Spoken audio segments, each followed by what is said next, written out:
All right, so today I want to talk about this story out of the CBC, and Rob Allen here on Twitter responds by saying Laurentians refuse to allow Alberta to survive. Hypocrisy abound. Trudeau gives money to Africa for oil, gas, and coal, but will not allow Alberta with in Alberta while BC coal mines grow. Again, um, this is I mean it's exactly what we thought it was. I mean it's not like it's nothing we didn't already know.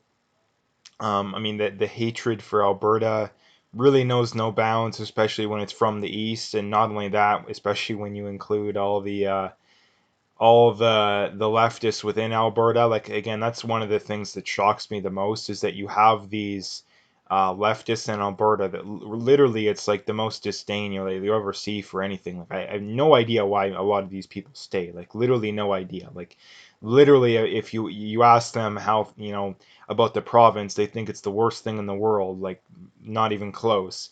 But yet they stick around. Like I really don't get it. Like I really don't get it. Um, but anyway, the main point here is that this is why Alberta is the economy is not doing as well. Why things are going so poorly, basically in Alberta, is because the federal government basically has regulated us out of existence, pretty much, and that it's pretty much impossible to make things work.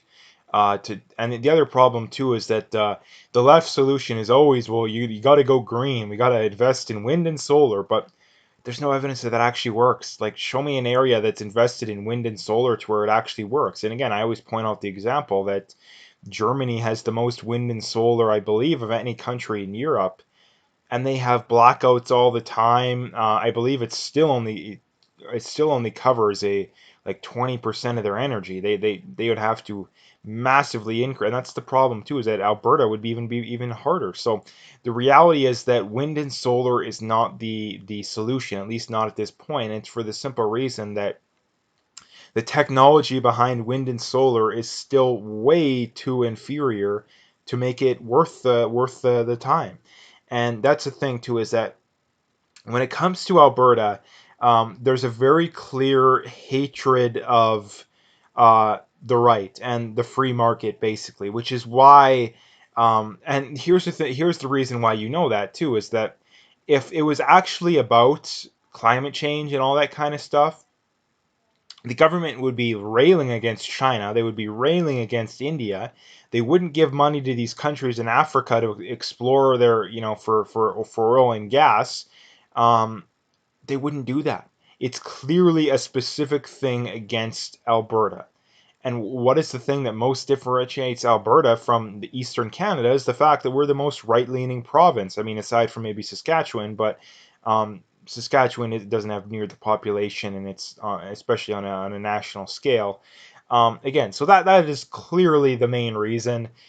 Is that and that's the other thing too, is that when you're on the left, they are desperate to sabotage and not allow any examples of the free market to work.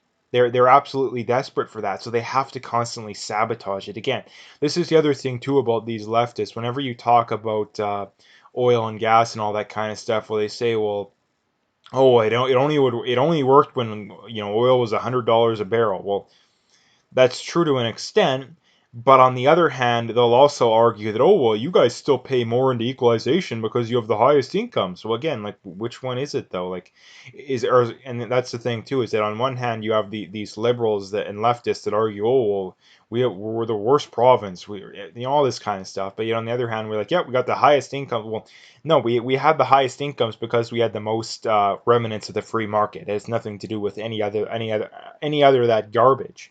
And we also had a highest incomes. I mean, not anymore, at least not in the same way. In that, you could get a very good paying job right out of high school. We're one of the only provinces where you could do that, at least in mass.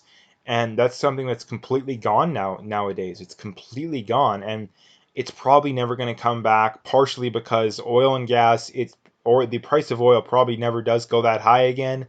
And number two, the main reason, this is the thing too that makes them wrong, is that the left is completely regulated the industry out of business. You look at these other countries, the vast majority of them are not going away from oil and gas. Like, I really don't understand how they can just it's just confirmation bias too. They'll give you example of, oh, Germany, they're going towards wind and solar. But the reality is that the vast majority of the countries in the world are not doing that. And if wind and solar were truly the future, why aren't these third world countries going towards it? Because it's the future, they would be ahead of the game. They would be ahead of the game. But they're not, because they know that it isn't. And it's too expensive, even if it is. That's the other thing they don't tell you about wind and solar, too, is that it's going to be more expensive.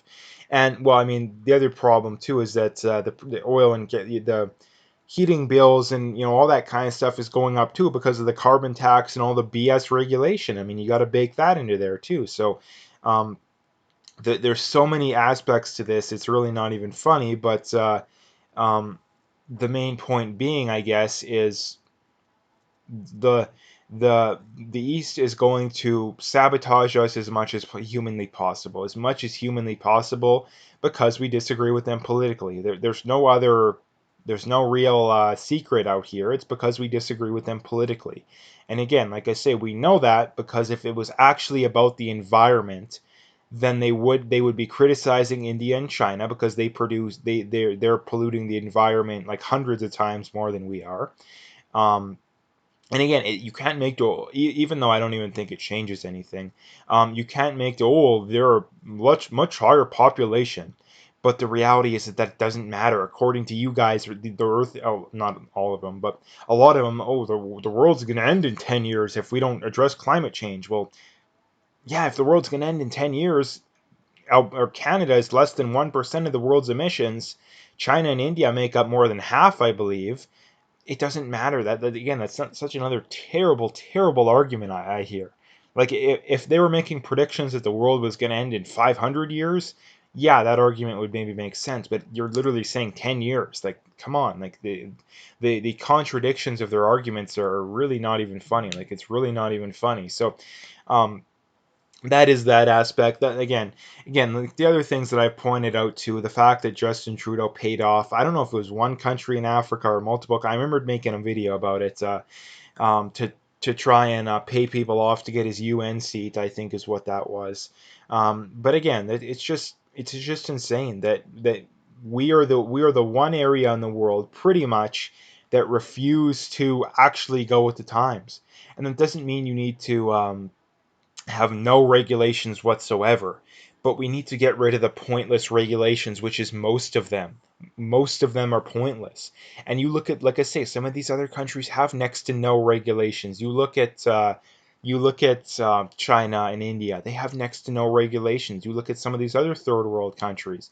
That is where, if you're actually worried about climate change, like I say, that's where you would spend all your time and effort. And since 99% of climate change activists aren't doing that, I could care less. I literally could care less. So anyway, that's pretty much what I wanted to talk about today. So if you like the video, make sure to hit that like and subscribe. Check out my PayPal and email. I got linked in the description. Again, I appreciate any donations, but at the very least, just hit that like and subscribe if you haven't already. And last few things, check me out on Twitter, Parlay, and BitChute. All those links are in the description, so you can find them all there.